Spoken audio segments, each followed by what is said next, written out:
पश्चिम चंपारण नारी शक्ति वंदन अधिनियम पर भाजपा महिला मोर्चा की प्रेस वार्ता। पश्चिम चंपारण में पूर्व मंत्री सह विधायक रेणु देवी के आवास पर भाजपा महिला मोर्चा की ओर से नारी शक्ति वंदन अधिनियम को लेकर प्रेस वार्ता आयोजित की गई। हालांकि रेणु देवी की अनुपस्थिति में ये प्रेस वार्ता संपन्न हुई, जिसमें महिला मोर्चा की कार्यकर्ताओं ने भारत के प्रधानमंत्री नरेंद्र मोदी को इस पहल के लिए धन्यवाद दिया। महिला मोर्चा की जिलाध्यक्ष सीमा मदगढ़िया ने बताया कि 16, 17 और 18 अप्रैल को विशेष सत्र बुलाकर नारी शक्ति वंदन अधिनियम बिल पारित करने की तैयारी की जा रही है, जो एक सराहनीय कदम है। उन्होंने कहा कि इस बिल के पास होने से महिलाओं को राजनीतिक रूप से सशक्त होने का अवसर मिलेगा। उन्होंने आगे कहा कि जब महिलाएं आरक्षित सीटों से चुनकर संसद और विधानसभा में पहुंचेंगी, तो वे बेबाकी से अपनी बात रख सकेंगी और देश को विकसित बनाने में अहम भूमिका निभाएंगी। इससे राजनीति में महिलाओं की भागीदारी और पकड़ दोनों मजबूत होंगी। इस अवसर पर महिला मोर्चा की जिला उपाध्यक्ष पायल गुप्ता एवं जिला महामंत्री सुरभि कुमारी ने भी अपनी बात रखते हुए कहा कि इस बिल के पारित होने से महिलाओं का मान सम्मान बढ़ेगा और उनकी जिम्मेदारियां भी बढ़ेंगी। उन्होंने कहा कि यह अधिनियम महिलाओं को पंचायत से लेकर संसद तक अपनी बात रखने का अवसर देगा, क्योंकि महिलाएं जमीनी स्तर से जुड़ी होती हैं और क्षेत्र की समस्याओं को बेहतर तरीके से समझती हैं। आप सभी को नमस्कार। 16, 17 और 18 को विशेष सत्र के द्वारा नारी शक्ति वंदन अधिनियम बिल पारित होने जा रहा है। ये हम महिलाओं के लिए ऐतिहासिक क्षण है। इससे हम महिलाओं की राजनीति में पकड़ मजबूत होगी और हमारे हौसलों को नई उड़ान मिलेगी। मोदी जी द्वारा जो नारी शक्ति वंदन अधिनियम पारित किया जा रहा है, इससे राजनीतिक क्षेत्र में महिला आगे बढ़ेगी और जब महिला सशक्त होती है तो परिवार सशक्त होता है, परिवार सशक्त होता है तो राष्ट्र सशक्त होता है। हमारे देश की आधी आबादी महिलाएं हैं और आधी आबादी को एक मौका मिल रहा है नारी शक्ति वंदन अधिनियम के तहत, जिससे क्या होगा, महिलाओं में नेतृत्व का विकास होगा, निर्णय लेने की क्षमता में विकास होगा और उनके विकास को नए अवसर प्राप्त होंगे। महिलाओं में कितना उत्साह है इस कानून को? हम महिलाओं के लिए बहुत उत्साह है।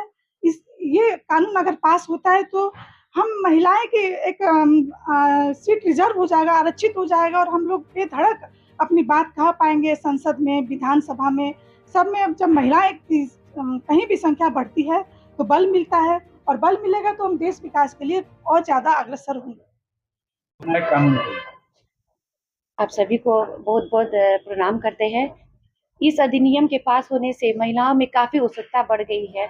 हमारे माननीय प्रधानमंत्री ने पहले तो हमें मान सम्मान दिया, अब हमें जिम्मेवारी भी दे रहे हैं और आने वाले देश के किसी भी समस्या में हमारा दायित्व भी बढ़ेगा। इस मातृशक्ति वंदन अधिनियम के तहत महिलाओं को जोड़ा जा रहा है। सभी जानते हैं कि महिलाएं जमीन से जुड़ी रहती हैं और ये अधिनियम महिलाओं को पंचायत से पार्लियामेंट तक ले जाने का एक सफल रास्ता है। हम महिलाएं को वोट देने का अधिकार था, लेकिन जिम्मेवारी और दायित्व नहीं मिलता था, लेकिन इस अधिनियम से अब हमें जिम्मेवारी भी मिलेगी और दायित्व का हम निर्वहन भी करेंगे और देश विकास में हम अपनी भागीदारी भी सुनिश्चित करेंगे। इसके लिए हम अपने प्रधानमंत्री मोदी जी को धन्यवाद देते हैं कि हमें ये जिम्मेवारी दिए हैं और अपनी जिम्मेवारी को बखूबी हम निभाएंगे। सारी महिलाओं का मान सम्मान बढ़ाने के लिए फिर से धन्यवाद बोलते हैं। कानून लेकर आ रहा है। सर्वप्रथम सभी को मेरा नमस्कार।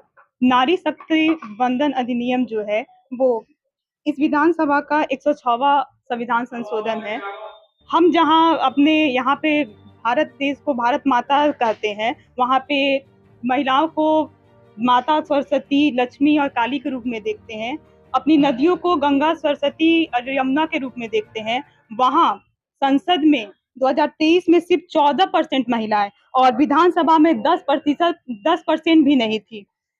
और 27 साल के लंबे समय के बाद, इंतजार के बाद, सितंबर 2023 में हमारी संसद ने पहली बार इतिहास रचा और यहाँ हमने देखा कि लोकसभा में 454 वोटों से और राज्यसभा की सर्वसम्मति से नारी शक्ति वंदन अधिनियम विधेयक पास किया गया। जब अब लोकसभा और हर विधानसभा की सीटें सिर्फ 1/3 यानी कि 33% तक महिलाओं और माता बहनों को आरक्षित की गई हैं। 543 की लोकसभा में महिला सांसदों की संख्या 82 से सीधे 181 तक कर दी जाएगी।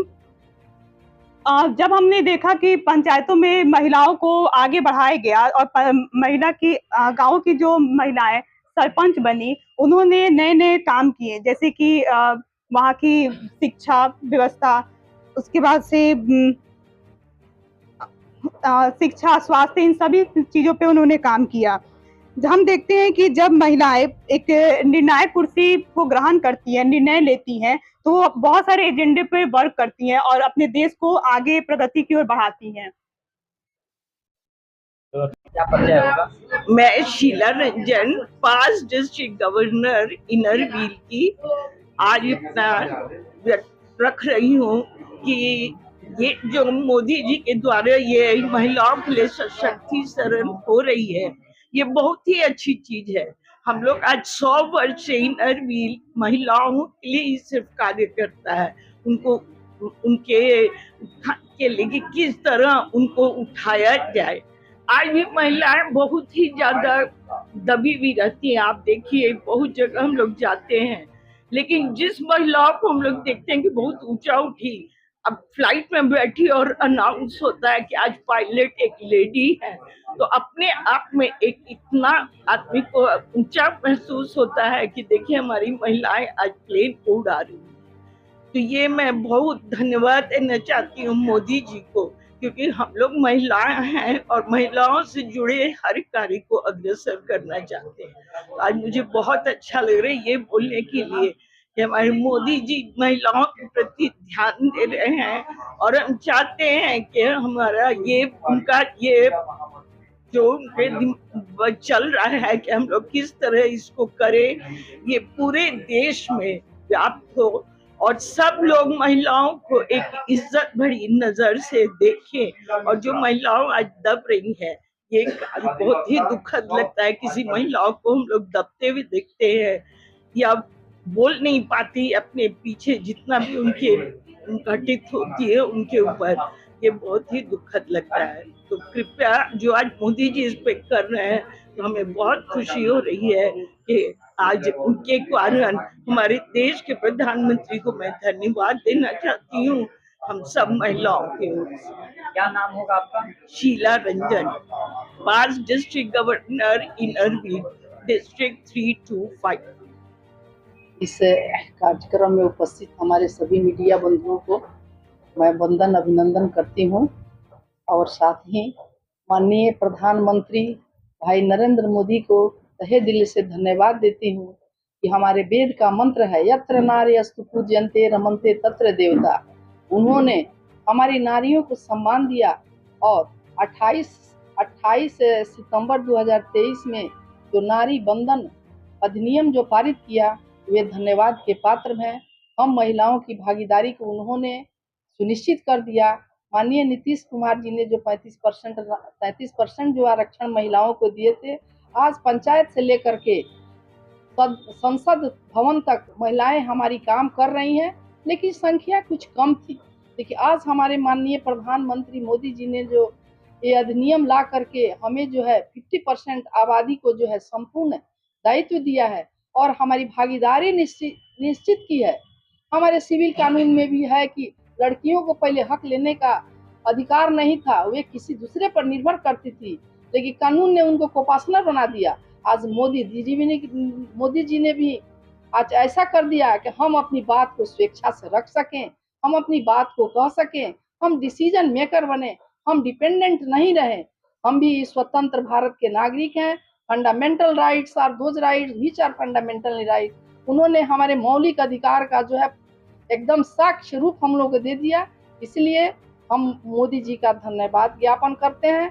साथ ही बेटी बचाओ बेटी पढ़ाओ कार्यक्रम से लेकर उज्ज्वला योजना, स्वास्थ्य, शिक्षा पर सब में हम लोग है अब अपना डिसीजन करेंगे, ताकि हमारा देश जो है आगे से आगे बढ़े और हम महिलाएं काफी से काफी सशक्त तो थे ही, अब पूर्ण रूप से और सशक्त और जागरूक हो गए।